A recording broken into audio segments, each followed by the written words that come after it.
Salut les amis, j'espère que vous allez bien. Le retour des vlogs sur Poker Pro Live et je peux vous assurer qu'il était temps que j'en refasse parce que honnêtement ça doit être la deuxième ou troisième prise que je fais. Soit j'appuie pas sur le micro, l'enregistrement micro, soit c'est sur la caméra. Enfin c'est terrible, je suis un mongolien. Bref, je suis au Panama actuellement. Je voulais vous faire découvrir un petit peu le Panama et j'ai mis aussi en place une nouvelle prestation. Je vous en ai déjà parlé un petit peu. C'est faire une prestation qui est un peu plus personnalisée où je m'occupe seulement d'une personne et j'ai la chance d'avoir Guillaume avec moi qui est venu 15 jours, donc une semaine à Cancun et une semaine pour m'accompagner au Panama. Donc on va essayer de voir un petit peu, jouer à la table ensemble et puis découvrir les villes, etc., parler mental, etc. Donc actuellement il est avec moi, je vais vous le présenter dans un instant, je vais vous montrer un petit peu la chambre dans laquelle on est actuellement, histoire de... ici, bon, c'est une salle de bain. La salle de bain en particulier, elle est très grande, enfin du moins la partie douche, après le reste c'est un peu moins grand, mais elle est très sympa, surtout le jet qui est très très puissant. Ici, donc vous voyez en arrière-plan, voilà enfin Guillaume, donc, qui est là avec moi, qui partage donc cette chambre, qui est plutôt confortable, qui est assez grande, et on a également une belle vue sur Panama City. Hop là. Donc là, vous voyez, et ici, on est au 12e étage de l'hôtel Sortis. Donc c'est un bon hôtel en fait à Panama. Vous voyez la mer là-bas juste en arrière-plan. Il y a quelques bâtiments. Vous voyez qu'il y a beaucoup de buildings en fait à Panama. Et encore, c'est pas la zone la plus impressionnante ici. Donc voilà quoi en gros. Donc je vais vous présenter Guillaume maintenant pour lui demander un petit peu ce qu'il pense pour le moment. On n'a pas fait grand chose. Là il est arrivé en fait à Cancun il y a 2 jours et puis on est arrivé hier au Panama directement. Donc on fera la partie Cancun ensuite. Guillaume, je te laisse te présenter. Salut tout le monde. Alors, ouais, effectivement, on a passé assez peu de temps à Cancun, mais moi déjà c'est bien parce que je connaissais pas, donc c'est une découverte. Et puis j'avais hâte de commencer le poker parce qu'on avait fait beaucoup dans la théorie, parce qu'on était à distance et j'ai fait un moment que j'avais pas remis en pratique. Donc là, moi, c'était l'occasion et c'était le côté un peu rassurant aussi d'avoir Mickaël à côté. Et c'est ce qui s'est passé parce qu'on a fait une bonne session hier. Moi, ça s'est bien passé. On a briefé un petit peu avant et puis on a débriefé après. Et pour moi, ça c'était vachement important justement d'être à chaud dans les coups et de voir un petit peu mes erreurs à vif. Et ça porte ses fruits. Maintenant, on va voir pour les prochains jours et puis aussi profiter des alentours. Voilà. Bon, cool, Guillaume. Donc voilà, c'était juste une petite présentation rapide. On va essayer de vous filmer un petit peu. Je vais essayer de vous filmer un petit peu tout ça. Également, voir un petit peu Panama, des images, etc. Des conditions dans lesquelles on est. Et puis voilà, je reviens vers vous dès que j'ai d'autres images et que j'ai des choses à vous dire. A plus. Allez, donc on est de retour à Cancun. Ici, vous voyez, donc on est sur un format un petit peu spécial puisqu'on fait un petit peu vlog, mais on va également commenter des choses avec Guillaume qui est donc à mes côtés. On profite avant qu'il parte, qu'on puisse un petit peu parler de tout ce qui s'est passé. On a vécu quand même pas mal de choses, que ce soit au Panama ou au Mexique. Donc là, actuellement, vous voyez le vlog du Panama et la semaine prochaine, vous aurez tout ce qu'on a fait au Mexique. Ça va, Guillaume ? Ça va très bien, départ dans quelques heures, mais avant on voulait faire un petit retour justement là-dessus. Je trouve ça une bonne chose, on va commenter un petit peu les différentes images. Ouais. Voilà, histoire que vous ayez l'aventure. Vraiment, c'est une aventure sans prétention. On vous montre en fait un petit peu ce qu'on a fait. On a fait des choses, nous, qui nous paraissaient plutôt sympas. On a passé des bons moments, on a fait pas mal de choses au final. On a joué surtout au poker au Panama. Ouais, c'était un peu l'idée aussi. C'était l'idée ensuite qu'on profite correctement du Mexique, puis qu'on discute un petit peu pendant les voyages, etc. Donc voilà, on vous montre tout ça maintenant. Donc la première chose, ici, vous voyez, on vous met un petit peu les rues du Panama. Donc les rues du Panama, qu'est-ce que tu as à en dire en fait par rapport Il y avait quand même des particularités assez caractéristiques, je trouve. Il y a pas mal de choses quand même. Déjà, c'est assez surprenant. Bon, de toute façon, c'est un autre univers. Les bâtiments, en première vue, lorsqu'on était surtout on va parler du centre, ce qu'on a visité d'abord, c'est assez pauvre. Les bâtiments sont assez abîmés. Détruit même pour certains, et il peut y avoir un changement qui va être assez radical d'une rue à l'autre, où on va avoir vraiment des choses, des bâtiments qui vont être magnifiques au final, nickel, des belles rues. des caméras, etc. Bah, surtout ouais, qu'on arrivait près du palais présidentiel en fait, ou du moins de l'habitation présidentielle, là que vous pouvez voir qui ne ressemble pas vraiment à un palais présidentiel. On l'aurait, si en fait il n'y avait pas les gardes, en fait, honnêtement on n'aurait pas reconnu. Non, de beaux bâtiments, mais classiques, ça aurait pu être d'habitation, mais voilà, de personnes un petit peu plus riches, mais pas du tout présidentielles. Mais ça contraste quand même déjà suffisamment quand même avec les quelques rues commerçantes qui étaient un petit peu, comme je l'ai dit, bien abîmées. Ouais. Donc toi en fait, Guillaume, c'est vrai que tu aimes bien le côté un peu historique, tout ça, donc c'est des choses qui t'intéressent quand tu voyages. Donc on a fait ça, puis c'est vrai que c'était intéressant. Moi je rentre pas trop dans les églises, les machins, etc. Tu le sais. Je suis athée, et voilà. Mais enfin, ce qui m'empêche pas, hein, c'est j'aime honnêtement voir. Moi ça m'a toujours impressionné les églises, quand même les Notre-Dame, les trucs et tout. En fait, même à Paris, je les visite quand même. Et là, on a été visiter donc 2 églises, mais on a vu quand même des particularités.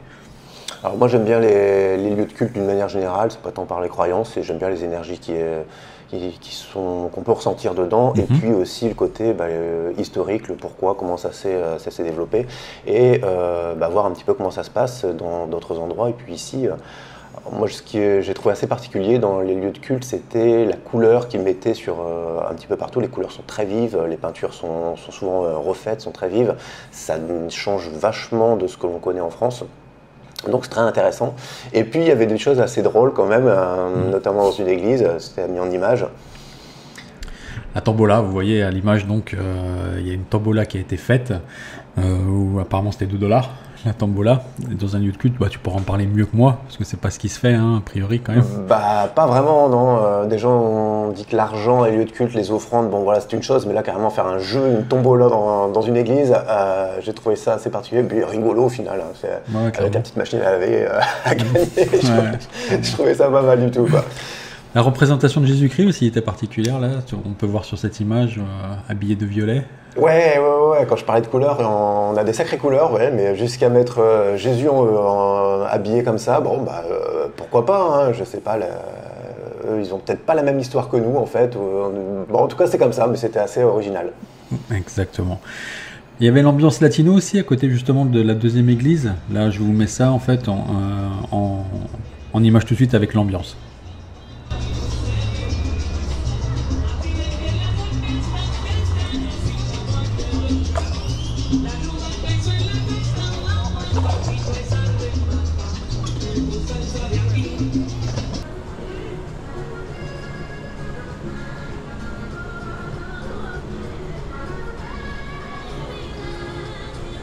Donc voilà, il y avait l'ambiance un petit peu salsa, tout ça dans les rues.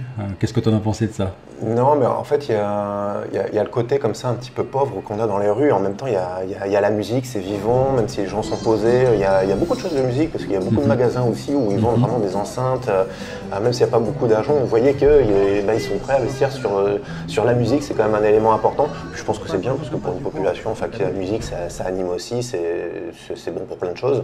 Donc, on était dans cette ambiance-là, et en plus avec une musique latino, moi je trouvais ça cool. Donc nous par contre on vivait pas du tout dans ce quartier-là, ce qu'on vient de vous montrer un petit peu en image. Vous voyez en fait ici il y avait une place où on a pris de l'ombre, qui était quand même sympa juste avant la première église justement, la place avec les grands arbres, avec le petit chapiteau au milieu. Moi j'ai trouvé en fait la place très sympa pour s'asseoir et prendre un petit moment. Et par contre nous on n'était pas du tout dans cette partie de la ville, on était dans le centre-ville, dans le quartier des affaires, clairement. Donc on était à l'hôtel Sortis, qui est un très bon hôtel, hein. Donc ça on vous avait montré en début de vlog justement les images de l'hôtel. Là je vous montre en même temps un petit peu les images de la piscine, etc., des infrastructures. Mais là on était plutôt bien. Comme on voit sur les images, on était très bien. On était franchement très très bien. Moi j'ai eu une bonne surprise, que je savais pas à quoi m'attendre. Alors déjà il y a une chose à voir, c'est que lorsqu'on arrive dans la ville, Panama City, depuis l'aéroport, de toute façon on fait la route, et ce qui marque en premier c'est les immeubles. Là-bas on se dit mais en fait j'arrive à Manhattan, quoi. C'est un petit New York panaméen, donc c'est assez bluffant quand même d'avoir ces grands immeubles partout. Et nous on était au cœur de ce quartier justement des immeubles, donc il y a beaucoup d'immeubles, beaucoup de grands hôtels et puis d'immeubles de business. Donc c'est assez particulier, ça dénote vachement avec le quartier dont on a parlé, le Fierro, donc le vieux quartier. Mais en tout cas, pas mal de luxe quand même, comme quoi il y a un petit peu de pognon aussi au Panama qui circule. Aussi, ouais. Et puis tant mieux pour nous parce que Michael a super bien choisi et l'hôtel top, ouais. Ouais, puis tu parlais justement des bâtiments, on le voit, hein, vous voyez sur les images, en fait, les bâtiments, il y a quand même des architectures aussi qui sont quand même assez spécifiques. Il y a un peu d'originalité, ouais. Il y a des couleurs qu'on retrouve aussi en façade, du bleu, un peu de vert, du jaune aussi sur des façades vitrées avec les reflets, donc des formes aussi torsadées aussi pour un immeuble qui était à côté. Qui est magnifique celui-là. Ouais, très très beau, ouais. Très beau, il y a de l'originalité, franchement c'est beau, c'est à voir. Ouais. Et donc au niveau du poker, donc là c'est vraiment là le seul moment où on a joué, quoi. On n'a pas joué au Mexique au final. Mais on a joué tous les jours. On a joué tous les jours. On a joué tous les jours. Ouais, tous les soirs plus précisément. Tous les soirs, ouais. C'est vrai qu'on a fait un peu de volume. Et là, il n'y avait que de la 1-3. Donc la 1-3 c'était nickel, c'est très bien tombé. Et, le niveau était accessible. Le niveau était largement accessible, il y avait de tout, c'était assez variable, mais beaucoup de joueurs aussi où on pouvait avoir une bonne lecture, donc c'était, il n'y avait pas de pression en tout cas là-dessus, donc on était un peu plus à l'aise. En tout cas pour moi, pour ma part en tout cas, j'ai pas l'expérience de Michael, loin de là, donc c'était pas mal pour que je sois plus à l'aise. Ouais. Il y avait un bon joueur quand même en fait qui jouait aussi, qui était là. Il y avait un bon joueur, il y avait quelques bons joueurs, il y avait des niveaux quand même différents, dont un qui jouait particulièrement bien, mais justement on avait pas mal discuté, ça nous permettait aussi d'échanger sur le sujet, et puis on finissait par comprendre aussi son jeu, donc on finissait par avoir à être très lisible au final, mais au bout de fin de première, deuxième session déjà où on l'avait rencontré, commençait à bien le connaître et pouvoir contrer aussi ses coups, on avait envie de rentrer en finale contre lui pour justement le contrer là-dessus. Il avait des tels sizing quand même au niveau de ses... Il faisait des restyles qui étaient assez poussés au niveau des montants. Donc là, je l'ai contré une fois ou deux. C'était de la monnaie assez facile, quoi. C'était clair qu'il n'était pas sur un monstre vu les sizing qu'il mettait. Et du coup, il s'est grillé tout seul à force. Il s'est grillé tout seul à force. Et il n'a pas adapté son jeu. Le truc, c'est qu'il a contre toi un petit peu à la fin. Après, il a fini par comprendre. Mais il a dû s'en prendre une bonne raclée avant de pouvoir adapter. Parce qu'il y a eu quelques fois en fait où là, moi j'ai adapté vite en fait. C'est-à-dire que là j'ai vite réagi sur le. C'était le premier qui comprenait, ouais. Tout de suite j'ai vu qu'il faisait ça. Donc à un moment donné, parce que justement les autres ils savaient qu'ils n'allaient pas réagir. Sauf que moi je voyais le truc et effectivement c'était réaction. Et ça a permis de prendre quelques petits coups comme ça. Ouais, c'était sympa. Parce qu'il jouait déjà beaucoup sur son stack aussi, il venait toujours avec un gros montant, et puis il aimait comme ça, il se gardait une marge pour mettre une pression lorsqu'il n'avait pas le jeu, il mettait une pression parfois avec des overbets, et ça passe assez souvent forcément, parce que ça dépend du niveau en face. C'était aussi par rapport au montant des relances, parce qu'il y avait des tels settings aussi sur les relances, il faisait des squeezes comme moi j'ai l'habitude de faire aussi, sauf que lui, ses montants n'étaient pas bons, quoi. Il mettait trop, qui montrait en fait que ça s'apparentait trop à un squeeze, clairement, il mettait des montants qui étaient trop excessifs, où ça montrait qu'il n'avait pas envie d'être payé, quoi, clairement. Surtout que ça finit par se voir 2-3 fois, donc au bout d'un moment, au final, quand on a vu que c'était à chaque fois la même chose, et que lorsqu'on a vu ses mains, lorsqu'il avait de très belles mains, et qu'au final, c'était pas les mêmes sizing. Voilà, tout à fait, ça devenait un peu évident, quoi. Clairement. Ok les amis, bon, je prends mon micro comme ça je peux le passer à Guillaume, on va faire un petit update un petit peu du séjour. Donc là, on a joué en cash game, on est quoi aujourd'hui déjà, Guillaume ? Mercredi, ouais. Putain, on est paumé dans les trucs. Donc on est là depuis vendredi soir. On a joué 5 games. On a fait 5 soirées. Donc 5 soirées au Sortis Hotel. Comment ça s'est passé pour toi ? Comment ça s'est passé ? Parler de toi. Écoute, moi ça s'est bien passé. J'avais besoin d'être rassuré. Donc le fait de faire comme ça du live, d'être à côté, et surtout de pouvoir débriefer assez rapidement, juste après les coups, de s'en souvenir, d'en parler, pour éviter de refaire les mêmes erreurs, parce qu'on se retrouve souvent dans des configurations de façon qu'on a déjà connues, et donc c'est un gros nombre d'erreurs en moins que je fais, et les résultats sont là, parce que j'ai été positif à toutes les sessions. Donc ça fonctionne, quoi. Ouais, clairement. Après, c'est vrai que on a pas mal épuré le jeu, là, en fait, du coup. Ouais. C'est vrai que tu mets bien en application. Ça s'est bien passé, du coup. T'as pas eu en plus des... On peut pas dire que ça soit un gros run non plus que t'es, parce qu'en fait, franchement, au niveau des mains et tout, c'est... Non, ça m'est arrivé de passer une heure et demie avec une main jouée ou deux mains jouées, enfin pas grand-chose quoi. Mais j'ai su avoir la patience que j'avais pas, d'accepter que ça fait pas partie du range à jouer. Et bah, la patience justement, ça évite aussi de se lancer dans des coups où en fait il va juste avoir de la perte ou alors de faire au petit bonheur la chance. Et dans les stats, dans les probas, si on joue sur la chance pour gagner, bah, ça fonctionne pas quoi. L'autre truc aussi que j'ai trouvé, c'est que tu arrivais bien à jouer sur ton image, justement, quand tu n'avais pas trop de cartes, etc. Tu arrivais à faire des moves, machin, qui étaient intéressants, en fait, au final. Tu as bien joué ton image, il y a eu quelques coups, tu as fait des raises, des re-raises, quand tu te faisais donc bête.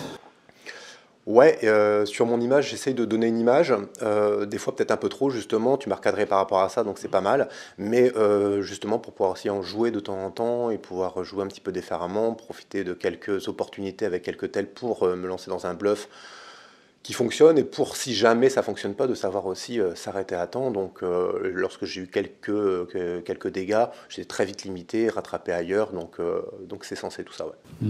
Ok. Bon, bah c'était très bien en fait par rapport à ça. Et t'es vachement à l'aise en plus hein, à la caméra. Tu pourrais, honnêtement. Il y a une carrière que je suis en train de faire, là je fais les cours Florent en même temps, et aussi je commence la télévision bientôt, donc il y a plein de choses, tu vois, tu comprends en fait. Enfin, je peux pas trop en parler parce que j'ai pas le droit. Ouais, je comprends. Bon, sinon pour moi les amis, pareil, j'ai fait 4 sessions positives, la première que j'ai fait négative, donc ça s'est aussi plutôt bien passé, globalement, même après les gains n'étaient pas flamboyants non plus, mais en fait bon, c'est des petits gains par-ci par-là, ça fait toujours plaisir.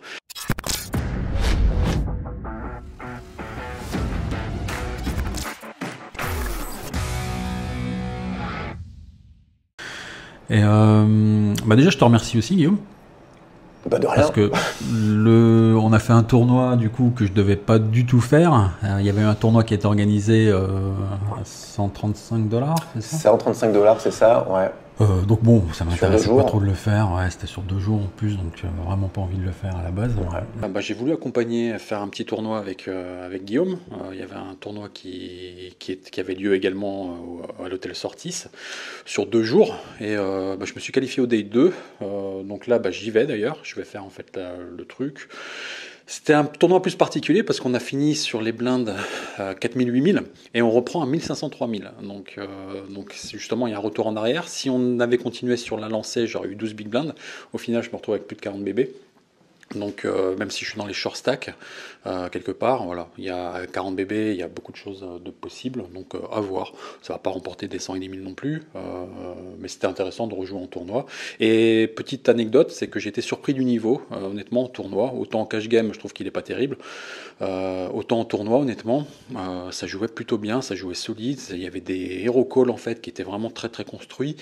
Il y a eu des bluffs, honnêtement, très surpris, bien plus élevés en fait que les tournois que j'ai joué en fait à Las Vegas, au moins sur les 300 balles ou 400 balles, alors que là c'était 135 ou 135 balles. C'était un 135 balles pour le fun. Honnêtement, le niveau est plus élevé que les 300 ou 400 balles à Vegas, quoi. Au moins 300 balles, quoi. Donc voilà, c'était pour vous faire un petit peu ce petit update vite fait. Et puis on va essayer de prendre un peu quelques images aujourd'hui vite fait, quoi, un peu plus. Ok les gars, je vous tiens un petit peu au courant. Donc là, on est toujours au casino, donc on vient juste de finir le tournoi. Donc là, vous voyez, on était à 89. Au final, on a fini à 4 parce qu'on était sur des blindes qui étaient élevées. On avait à peu près 10 big blinds, 10-12 big blinds en fait d'average. On a décidé de deal à 4. Donc au final, voilà, on a fait un petit tournoi à 135 et moi j'ai pris 1007. J'avais un peu plus de jetons, les autres ont pris 1004. Donc voilà, c'est plutôt cool. Donc 1700 balles voilà, pour 2 jours. Ça faisait un petit moment, j'étais un peu rouillé au tournoi et c'était un peu compliqué. Mais au final, ça s'est bien passé. Pour un petit tournoi à 135 que je ne devais pas faire, j'ai vraiment accompagné Guillaume pour le tournoi. Et au final, j'ai bien fait parce que ça a été au final rentable. Donc voilà, plutôt content de la reprise en tournoi. J'ai fait quelques erreurs par contre. À des moments, pas très content sur ce niveau-là, mais il y a aussi des beaux plays que j'ai fait, donc plutôt satisfait de mon niveau de jeu global. Voilà, juste pour vous tenir un petit peu au courant. À plus. C'était ok, puis surtout ça m'a permis de reprendre un peu des sensations au tournoi, c'était sympa. Ça me donne un peu plus envie de jouer en tournoi quelque part, parce que c'est vrai que le tournoi de temps en temps, Pas beaucoup, hein, comme d'hab, hein, parce que dans le tournoi, quand on vit du poker, c'est pas quelque chose en fait en live. Il y a vraiment quelques joueurs qui sont capables de vivre en fait du poker, mais vraiment en France, il n'y en a pas énormément, je En pense. tournoi. En tournoi, ouais, du live, hein, bien sûr. En online, c'est plus évident. Mais ouais, on continue le cash game, mais effectivement, faire des tournois pour le fun en fait, pour la petite cerise sur le gâteau à la fin de l'année, faire des tournois peut-être un peu plus conséquents quand même, 135 $, c'est pas assez, bien évidemment. Essayer d'adapter dans Non, le mais temps pour essayer d'en faire un de temps en temps, bien les placer, avec des bonnes structures aussi. Bon voilà, ça a regardé. Bon, moi je me suis pas étalé, mais on a compris que j'ai pas été dans les places payées. Hein. Mais on a rediscuté, de toute façon j'étais là aussi pour apprendre et réapprendre aussi, parce que ça faisait un moment que j'avais pas joué, parce que j'avais été sur une mauvaise période, donc j'étais plus en confiance. Là, le tournoi, c'était plus pour le fun pour moi, mais j'ai pas trop mal joué, quelques petites erreurs, mais pas tant que ça. Par contre, j'ai eu 2 véritables bad beats, sur le tournoi, qui m'ont fait bien descendre. Après, il me restait pas grand-chose, et puis je me suis foutu en l'air, mais avec pas grand-chose. J'aurais dû être plus patient pour essayer de remonter, parce que même avec... il me restait moins de 10 bébés, je crois, et puis je me suis foutu en l'air au lieu d'attendre, parce que j'aurais pu remonter. La preuve... Parce que j'étais pas bien non plus au départ, hein. Enfin j'étais un petit peu plus gros que toi à ce moment-là. Il y a eu un moment où tu as été très très bas, c'est parce qu'on échangeait un petit peu par message aussi, pour savoir où est-ce qu'il en était. Et il a été très très bas, et il a suivi ses propres conseils, puis ça a marché quoi. Il est remonté tranquillement. Et au final, je me suis retrouvé en début de D2 avec 40 bébés, donc là ça change tout, forcément. J'ai pu mettre en place du grind, vraiment, voilà, attaquer en position, jouer en fait certains profils. Et à ce moment-là, j'étais avant-dernier quasiment, je crois qu'on était 15, j'étais 14e ou 13e en fait, en tout cas. Et puis voilà, on a remonté petit à petit, il y a eu le coup. On va mettre à l'image également, avec les As que tu es venu filmer. Ouais, au bon moment. Alors, je me dis que c'est un peu grâce à moi du coup, parce que je vais porter chance, mais c'est tout ce que j'ai fait quoi. Ouais, non mais ouais, clairement. Non mais c'est un beau coup, alors on voit un petit peu de loin, mais en tout cas ça a aidé aussi pour le reste, mais ça a été très bien joué, voilà, bien amené. J'ai rien eu à faire en fait, il m'a envoyé tapis, j'ai fait un petit sizing et voilà. Et puis, il m'a envoyé tapis avec sa main. Non, mais c'est comme toujours, c'est-à-dire qu'il y a les mains qu'on a, il y a la manière de les jouer aussi. T'es pas dans l'attitude de montrer avec un grand smile que tu as les As non plus, donc voilà, l'air de rien, ça fait partie aussi des éléments. Je smile pas beaucoup en même temps, donc... Pas faux, comme on peut le voir sur les photos. Ah, un petit sourire quand même. De temps en temps. Mais ouais. Donc, enfin voilà, la partie poker, c'était cool. Est-ce que tu as repris confiance, justement? Alors, on a pas mal parlé du tournoi, mais effectivement, il y avait le cash game. Du coup, moi, très vite, tous les jours, de toute façon, j'ai fait du cash, parce que le tournoi, de toute façon, en sortant, je me suis dit, allez, on va pas rester sur une défaite, c'est pas grave, on savait qu'on pouvait jouer, puis sur les tournois, on peut perdre sans être ITM, c'est pas un souci. Et donc, je me suis mis sur les tables de cash, et puis ça a bien fonctionné, parce que j'ai largement récupéré la mise à ce moment-là. Moi, ça m'a vraiment remis en confiance, surtout que j'ai été positif sur la plupart des sessions. Alors, j'ai eu des sessions aussi qui se sont mal passées, mais généralement, ça s'est vraiment passé à la fin sur des bad beats, ça arrive aussi. Donc, des mauvais coups. 2 jours à la suite, je perds tout sur j'ai les rois contre les dames. Donc, voilà, ça arrive. Là, tu perds quand même un pot à 1 000 €. Ce qu'il faut savoir. Il y a eu un pot qui était un petit peu gros. Qui était un peu gros. Et ça suit un petit peu partout. Il n'y a pas les As en face, mais il y a les dames et il y a la dame qui tombe. Bon. Ça fait 4 bêtes, 5 bêtes quand même, ouais. Ouais. Bon, c'est dommage, on l'a pas filmé celui-ci. On y a pensé qu'après coup, mais on n'a pas demandé au croupier de la refaire. Donc c'était pas possible. Mais je crois que j'ai pris en image là. Je vous le mets en fait. J'ai l'image du tapis du mec qui a gagné en fait. Il a les 1000 balles devant lui. Top. Voilà, ça fait quand même un petit souvenir. Pour toi surtout.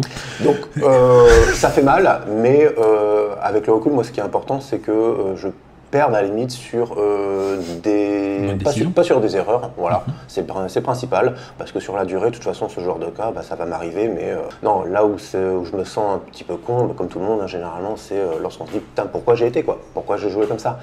Et là, pour le coup, non. Bon, il y a d'autres mauvais coups que j'ai fait, bien évidemment, j'ai pas été parfait, mais justement, tout l'intérêt était là, c'était d'avoir un Mika à côté, de pouvoir en discuter à chaque fois, juste après, de pouvoir se refaire un petit peu les coups, pas pour se torturer, mais justement pour progresser, pour éviter de reproduire les erreurs, et puis c'est comme ça qu'on avance, et en tout cas, Moi, sur ces derniers mois, en tout cas, sur le jeu, alors j'ai pas fait beaucoup de live, par contre, j'ai fait beaucoup travailler la théorie aussi, un petit peu sur un online, et j'ai vu qu'il y a énormément aussi d'erreurs que je ne fais plus, donc ça a vraiment servi, et là je voulais le remettre en pratique sur le live, et au final, sur la semaine quand même, pour la conclusion, c'est que j'en sors positif, voilà, malgré les gros coups qui ont été un petit peu durs, je sors quand même positif. Tu aurais pu faire vraiment une très bonne semaine. J'aurais pu faire une très bonne semaine. Si tu prends un coup à 1000 balles, tu payes tout le séjour. En fait. Je payais tout en plus, ouais.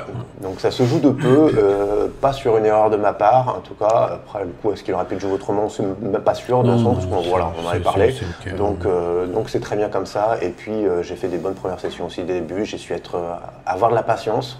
Sauf pour le tournoi, voilà, mais bon, le tournoi, j'avais un petit peu de... Encore une fois, j'y allais un peu plus pour le fun, donc même ça excuse pas tout, mais j'étais pas forcément dans le même état d'esprit. Par contre, je voulais vraiment être concentré sur le cash game et quelques petites erreurs, mais pour le reste, j'ai eu beaucoup plus de patience et c'est vraiment ce qui me manquait. Et en tout cas, pour moi, c'est vraiment un élément très très important, savoir choisir ses cartes, attendre les bonnes et puis y aller au bon moment. Ça ne veut pas dire qu'il faut attendre que les bonnes cartes, on peut jouer un petit peu différemment. Mais choisir ses guerres. Choisir ses batailles. Choisir ses batailles, tout à fait. Donc ça dépend aussi contre qui. Avec le temps, on se retrouvait souvent quand même avec les mêmes personnes. Au fil des jours, on finissait par bien les connaître. Et du coup, on pouvait adapter le jeu aussi en fonction de leur manière de jouer, des tels aussi, puis qui étaient quand même assez nombreux. Et tout ça, voilà. Donc c'était un bon exercice de style et c'était du coup très, très profitable pour moi, pour le poker. Et du coup, j'ai hâte de reprendre à Paris. Non, mais tu as bien joué en fait. Honnêtement, t'as corrigé déjà pas mal de choses. Il y a encore du travail, bien évidemment, mais en fait, tu as corrigé déjà, en fait, tu as épuré ton jeu. C'est ça. Donc c'était la première chose à faire. Et puis voilà, les résultats sont positifs, honnêtement, voilà, donc félicitations à toi. Et puis en espérant que ça continue. Voilà. Ce qu'on fait, c'est que voilà, on a fait à peu près le tour du Panama. On vous retrouve la semaine prochaine pour parler du Mexique. Et en attendant, on vous laisse sur quelques images du parc archéologique. On a fait quelques images du parc archéologique en fait au Panama. Et le parc naturel. Parc naturel national, oui, effectivement, qui démarre au Panama, donc un petit peu sur les ports du Panama, et après qui se prolonge après sur des centaines de kilomètres. Il y a vraiment cette partie-là, en tout cas très accessible, avec des randonnées. Donc on peut voir après sur les images en grimpant ce que ça donne. On se retrouve vite dans un milieu très tropical, donc forêt tropicale. C'est le début de la forêt tropicale de toute façon. Et très lourd, très humide, mais dans une autre ambiance complètement pas du tout à l'image de la ville sur laquelle on sort, avec ses grands bâtiments. Et avec aussi, on voit aussi les animaux qu'on peut croiser. Donc il y a d'autres choses aussi qui n'ont pas été filmées. Il y avait des singes aussi dans les arbres. Et puis on entend des bruits d'un petit peu partout. On ne sait pas toujours trop ce que c'est. Mais en l'occurrence, là, il y avait aussi un animal. On voit un coati. Voilà, qui est venu un petit peu s'approcher, et il y avait, on ne voit pas, mais il y avait sa famille aussi, donc il y en avait d'autres aussi à côté qui sont venus le rejoindre, qui sont partis après. Après, ils avaient peut-être peur aussi des humains qui étaient sur les chemins de rando. Ouais, ça devait être sympa. J'y étais pas là. C'était très sympa, bon, c'est peut-être parce que tu n'y étais pas aussi, je sais pas. Quel enfoiré. Mais c'était très très sympa, ouais. Franchement, non, c'est agréable. Il y a plusieurs points comme ça différents au Panama à découvrir, sachant qu'on n'a pas trop bougé, on est vraiment resté dans le coin, mais je pense qu'il y aurait beaucoup plus à faire. Moi, j'hésitais aussi à prendre, mais bon, le temps s'y prêtait pas trop aussi, on n'a pas eu une météo top, mais sinon, il y avait des points aussi de plongée aussi à faire pour ceux qui sont un petit peu adeptes, des choses sympas. Il y avait des îles aussi un petit peu plus loin à visiter. Enfin voilà, il y a d'autres choses encore à faire autour. Donc, et puis moi, j'avais de l'administratif aussi à faire, donc il fallait que je sois dans le centre. Je pouvais pas trop bouger avec toi non plus. C'est pour ça que j'étais pas allé avec toi d'ailleurs. J'étais fait un peu d'administratif. Voilà les amis. Voilà. En tout cas, voilà, nous on a kiffé. Voilà, petit retour d'expérience. Dites-moi ce que vous pensez dans les commentaires. Voilà, des images, etc. Et si ce type de vidéo peut vous plaire, pour en faire de temps en temps. De temps en temps, je dis bien, parce que il y a beaucoup d'images, on a fait pas mal d'images. C'est du boulot, je le vois bosser à chaque fois à se coucher à pas d'heure.